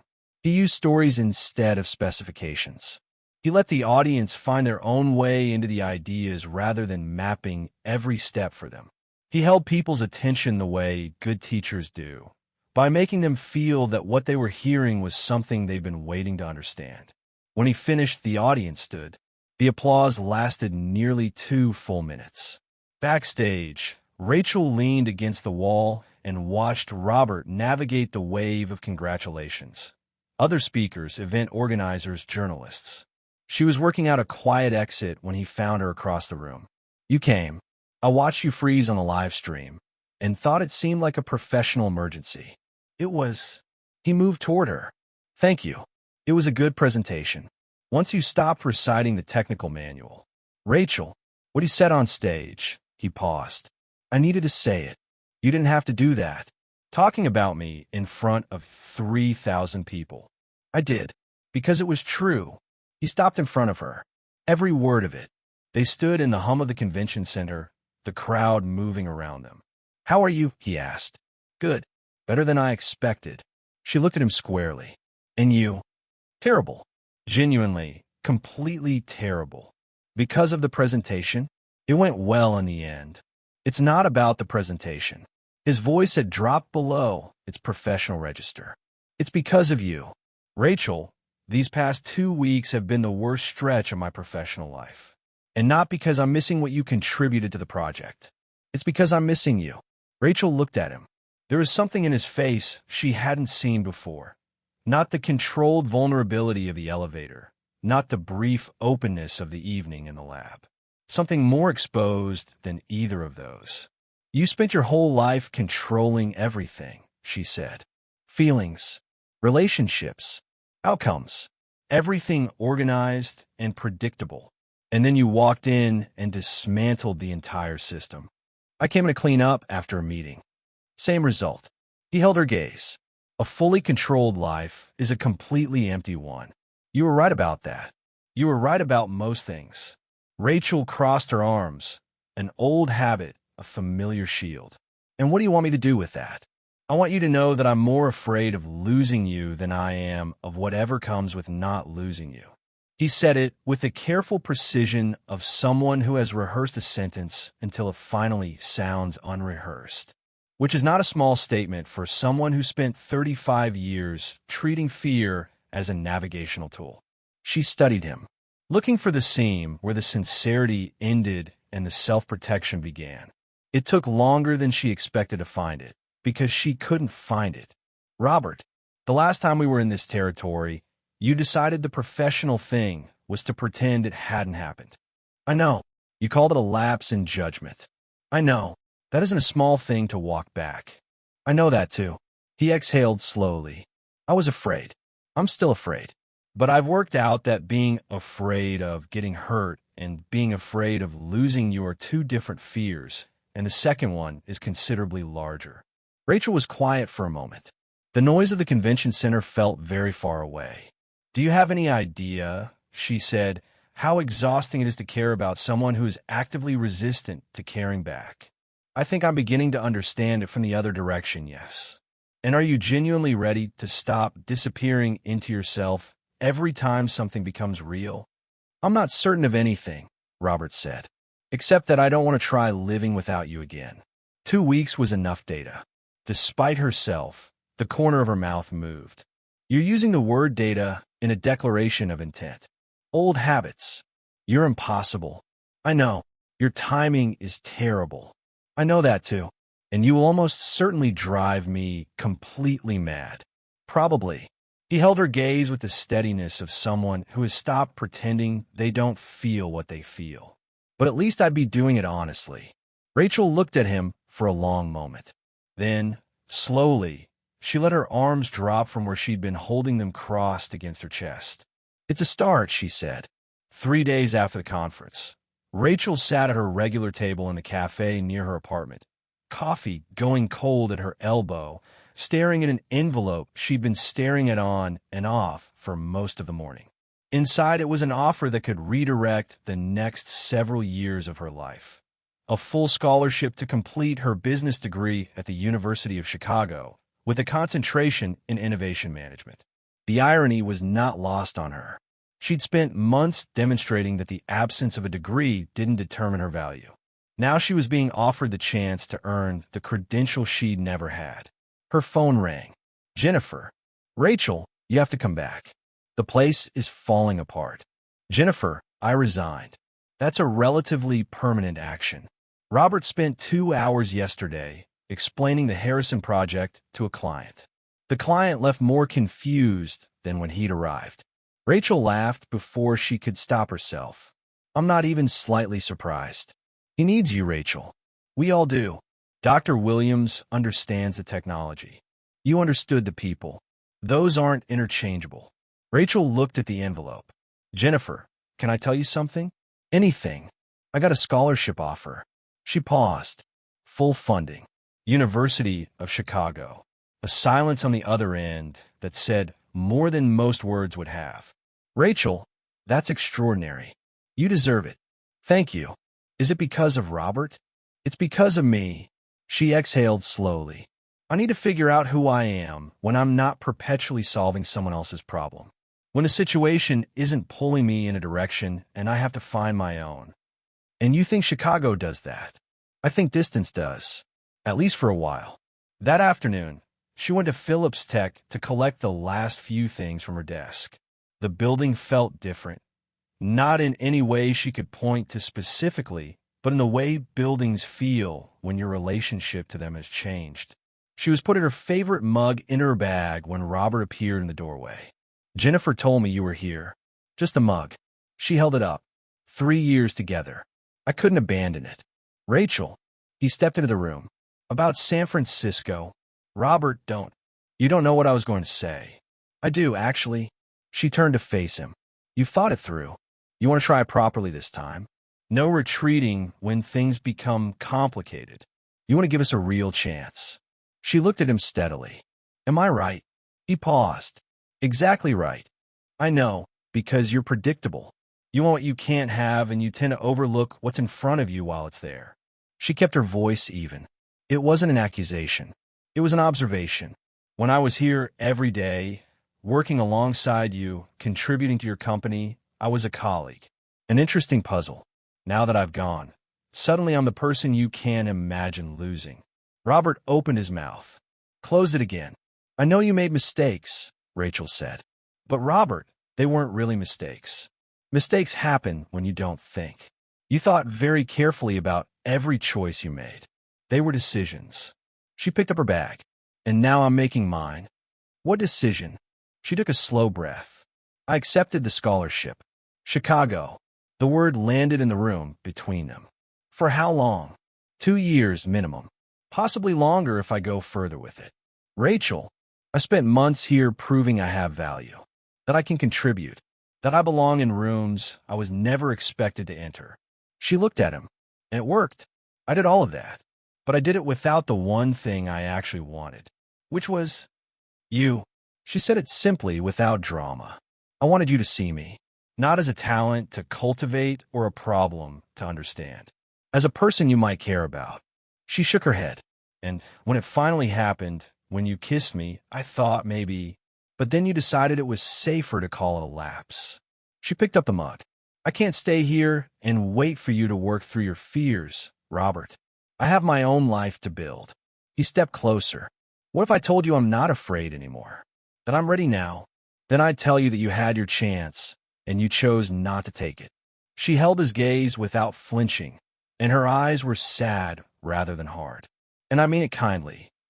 The silence that followed was the kind that settles after something has been decided. Is that final? It's honest. She softened slightly. Robert, you're a remarkable person. Genuinely. Smart and driven, and when you stop protecting yourself long enough to let anyone see it, surprisingly funny.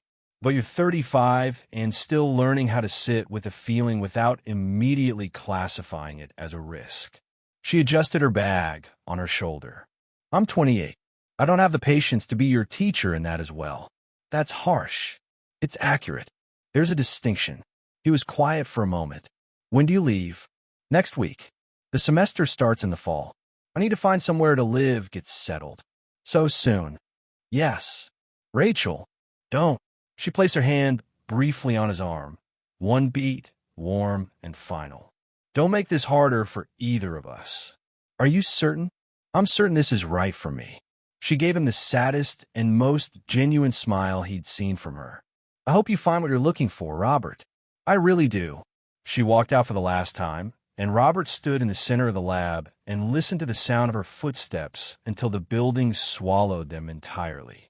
A week later, at the departure terminal, Rachel held Sarah close for a long moment. Are you sure? Sarah asked. Not entirely, but I'm certain it's necessary. What's the difference? The right thing would be to stay and fight for what I want. The necessary thing is to leave and find out who I am when I'm not fighting. She pulled back and looked at her sister. There's a version of me that exists outside of all this. The article, the lab, Robert, all of it. I want to meet her. Sarah smiled through the look she was trying to hold together. Where did you get this wise?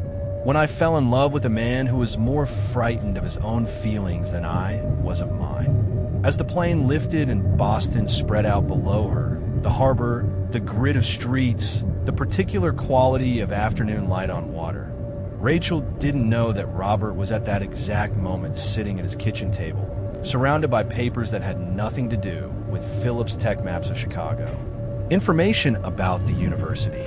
Notes in a notebook that had been accumulating for days, written in the careful hand of a man making a plan he couldn't entirely justify on paper, but had no intention of abandoning. He wasn't trying to outrun what had happened. He was working out how to earn what he'd let go. And for the first time in his life, Robert Phillips was preparing to do something completely without precedent in his personal operating manual. Something impulsive, irrational, and entirely beyond his control. He was preparing to fight for love. 2 months later, Rachel was on a return flight to Boston, watching the cloud cover beneath the wing and telling herself that the tightening in her chest was just the pressure change. Chicago had been exactly what she'd needed. The coursework was demanding in ways that asked different things of her than Phillips Tech had. Her professors pushed her. Her classmates challenged her. She was discovering layers of herself she hadn't known to look for. But on quiet evenings in her small campus apartment, when the city finally settled into its low hum, she found herself thinking about Robert more often than she considered fair. Not with anger, not with regret, just with the particular ache of something unresolved. It was only a weekend. Sarah's graduation, then back to Chicago.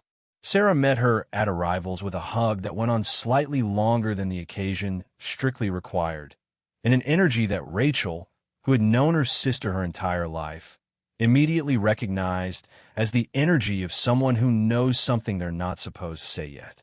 How's Chicago? Classes? Did you meet anyone? What's your favorite professor like? Sarah, one question at a time. Sorry, I am excited and nervous about the graduation. You finished with excellent marks. What's there to be nervous about? You'll see. There was something deliberate in the way Sarah said it.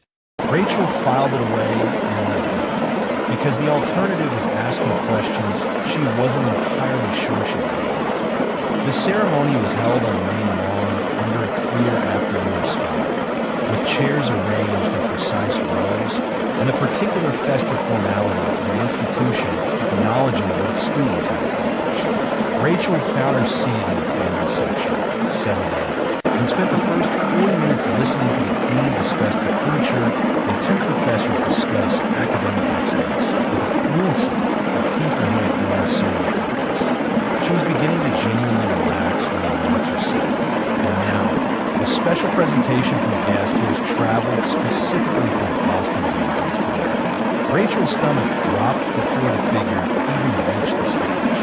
Robert Phillips walked to the microphone in a dark suit that she recognized, carrying himself with the posture of someone who had decided to do something and was not going to waste time reconsidering it. He stopped at the center of the stage and found her in the audience with an efficiency that suggested he'd located her some time ago. "Good afternoon," he said, his voice carrying easily through the speakers. "My name is Robert Phillips, and I'm here today to do something I should have done approximately 2 months ago." Rachel felt the warmth climb her face as the rows around her shifted with subtle curiosity. "There is someone in this audience," Robert continued, "who changed my life in a way I did not expect, was not prepared for, and managed to resist for an embarrassing length of time." He paused. "She came to work at my company as a secretary. I, in my considerable wisdom, spent several weeks treating her as though she were essentially part of the furniture." Laughter moved through the audience, until the day she solved, in approximately 3 minutes, a problem that 15 PhD scientists had failed to resolve over 3 weeks. Rachel put her face in her hands, at which point I thought, perhaps I should pay closer attention. More laughter. Warmer now. The difficulty was that the more closely I paid attention, the more I realized she wasn't simply extraordinarily capable. She was funny. She was honest in a way that cut through every defense I'd constructed over 35 years. She was brave in ways I didn't recognize as bravery at first, because I'd never seen it up close. He paused, and then I did what any emotionally mature, well-adjusted adult would do in that situation. I panicked. The audience laughed outright. Rachel looked up from her hands. In the front row of graduates, Sarah was sitting with the expression of someone who has been in on a plan for weeks and is thoroughly enjoying watching it unfold. When she told me she felt something real, I reframed it as professional stress. When we kissed, I announced it was a lapse in judgment, a phrase I regret more than I can accurately quantify. And when she decided to leave the company and go to Chicago to build her own future, I convinced myself I had no standing to object. He scanned the audience until he found her again. Rachel Collins, are you there?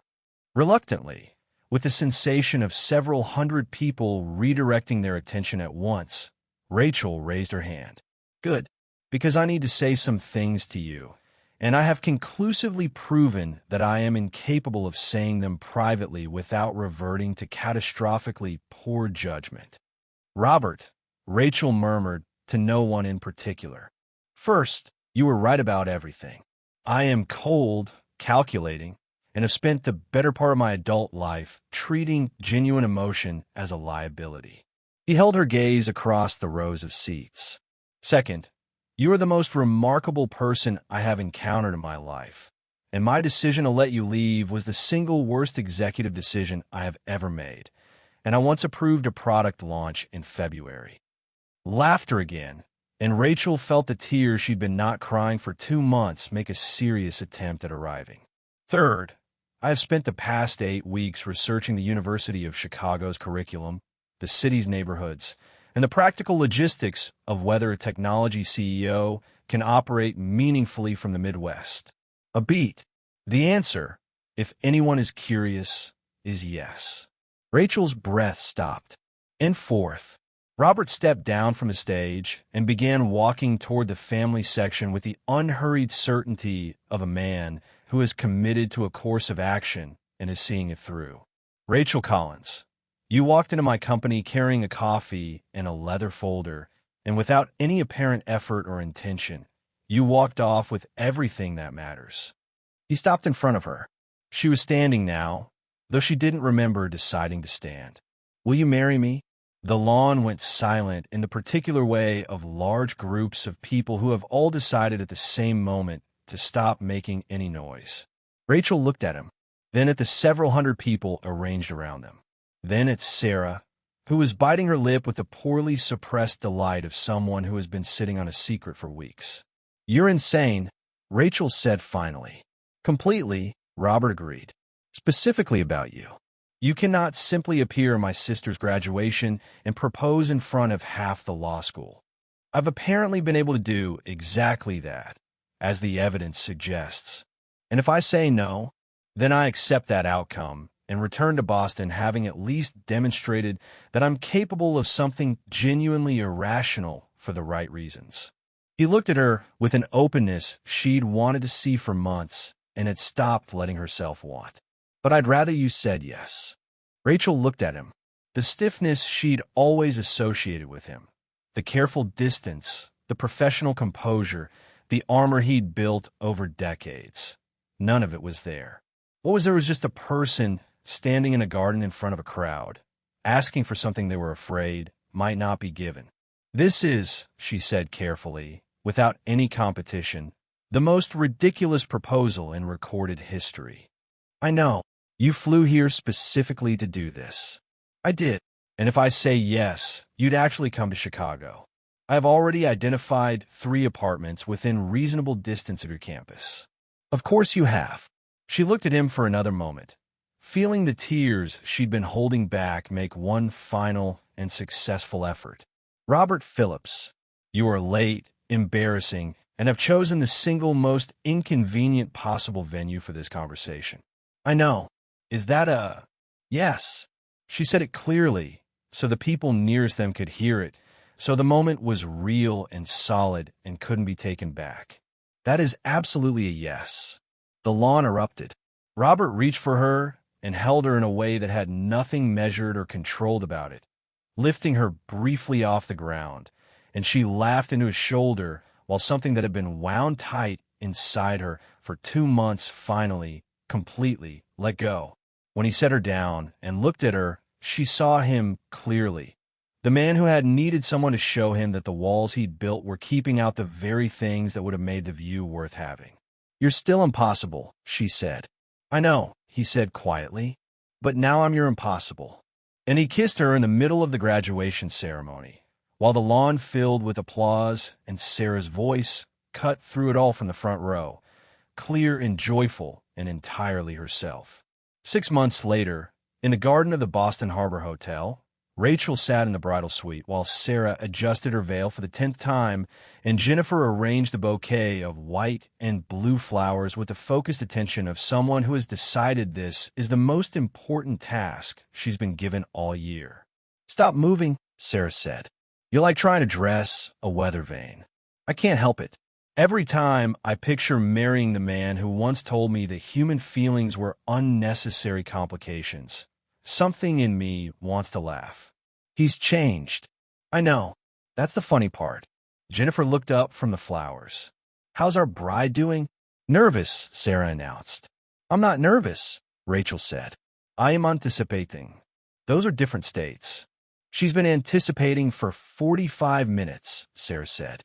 "I'm anticipating the expression on Robert's face when he realizes that marrying me means a complete and permanent reorganization of how he thinks about everything." "Poor man," Jennifer said. "He has absolutely no idea what he's agreed to." "No," Rachel said, "but it's far too late to warn him."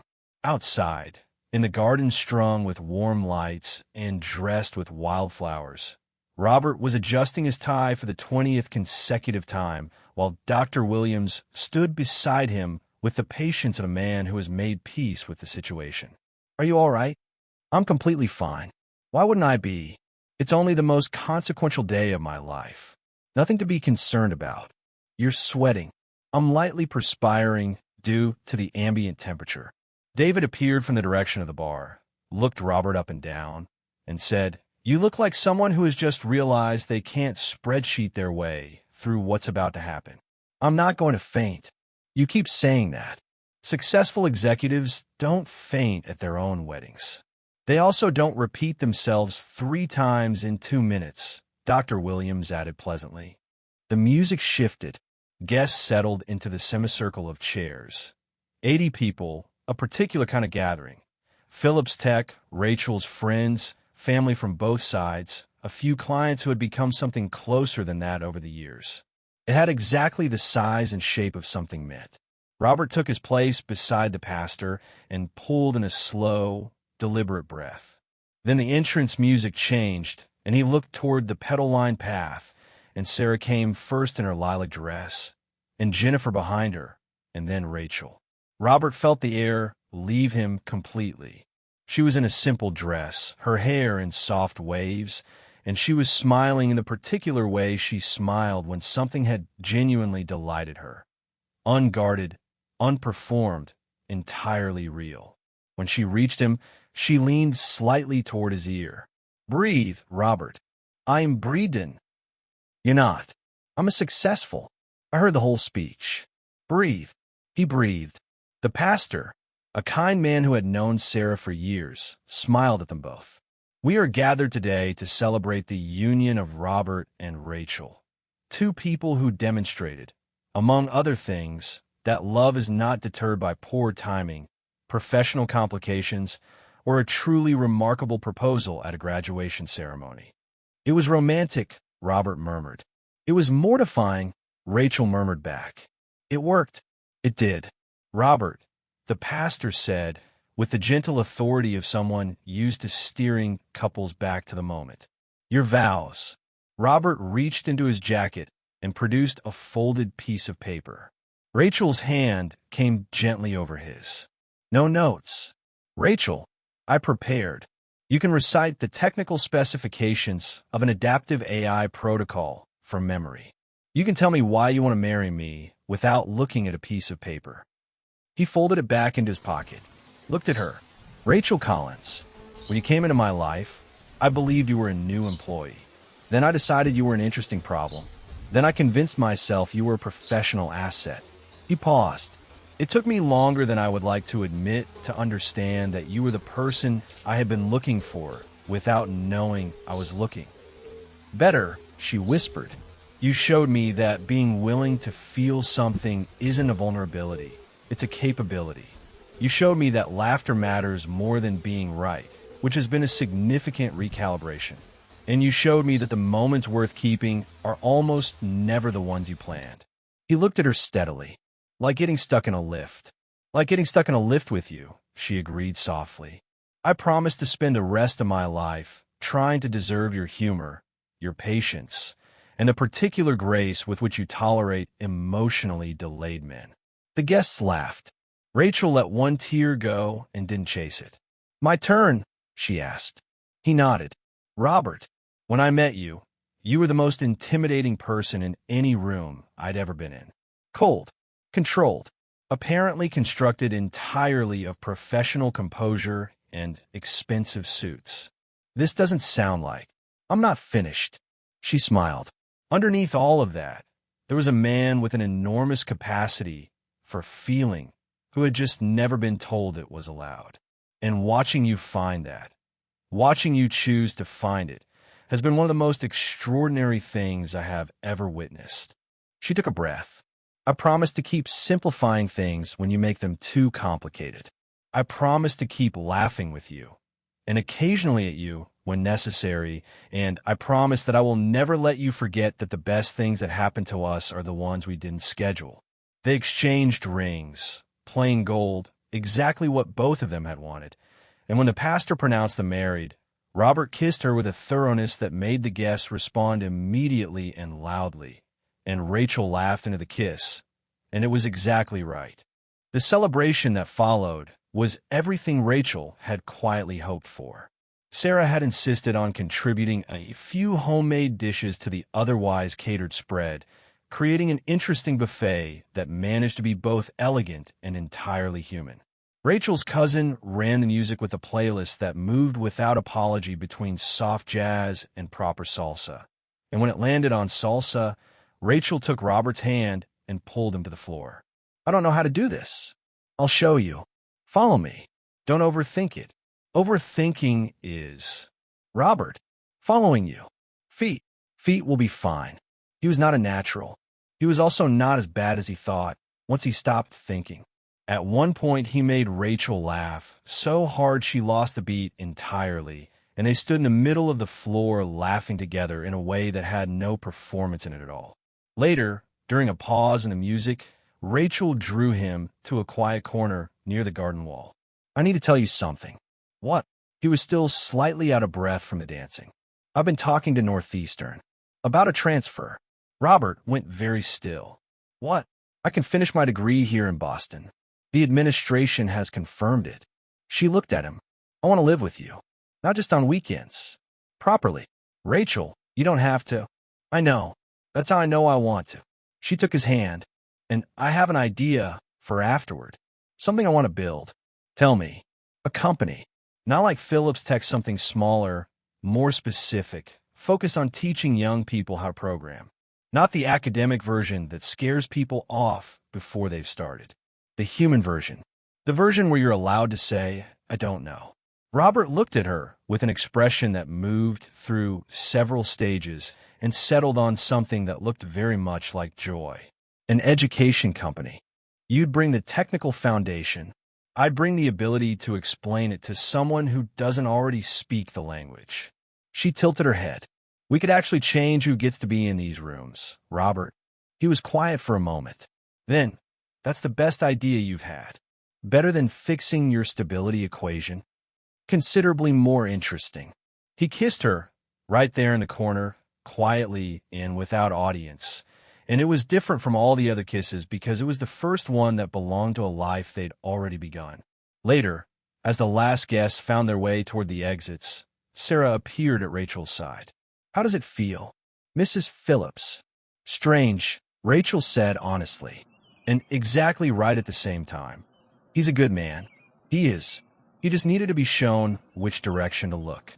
Rachel watched Robert across the garden, saying goodbye to Dr. Williams and David with the ease of someone who has stopped managing every interaction for maximum efficiency and has found that things go better that way.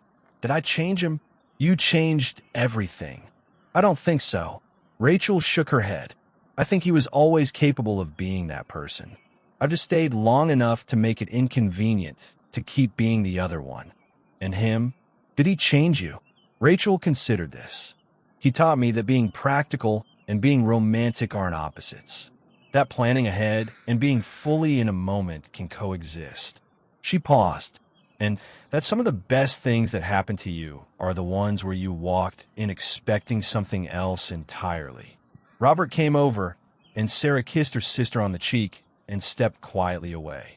"Ready?" he asked, offering his arm. "Ready." They walked through the garden and toward the car, ribbons tied to the bumper, a small gathering of guests still waiting to wave them off. And Rachel felt something she recognized as the particular contentment of a life that is precisely the right size and shape. "Rachel, thank you." "For what?" "For not giving up on me when I was doing my best to make that impossible." He looked at her in the way he'd been looking at her since the graduation, openly, without calculation. "And for showing me that choosing to love someone is probably the most rational decision a person can make." Rachel stopped walking. She turned to him and looked at him with the expression of someone delivering information that is both fond and completely non-negotiable. "Robert Phillips, love is not rational. It is gloriously, fundamentally, irreducibly irrational. That is the entire point. Then why does it work? Because some of the best things don't make sense on paper." She took his arm. "You of all people should be learning to live with that." He laughed. The real one, full and unguarded. The one she'd been waiting to hear more often from the first week she'd known him. They got into the car and drove out into the lit city, and Rachel leaned against the window and watched Boston go by and let herself imagine it. A few years from now, an office with their name on it. Young people at computers being told for the first time that uncertainty isn't a flaw, that saying "I don't know" is where everything useful begins. Maybe other cities. Maybe a house with a garden. Maybe everything going sideways from the plan in ways neither of them could currently predict. That last part didn't worry her. Some things are better when they're not planned. She'd learned that from an elevator, from a whiteboard, from a man who'd taken rather longer than ideal to figure out what he was feeling, but had done something genuinely extraordinary once he did. She reached across and found his hand in the dark of the car. He held it without saying anything, which, she had come to understand, was how he said everything that mattered.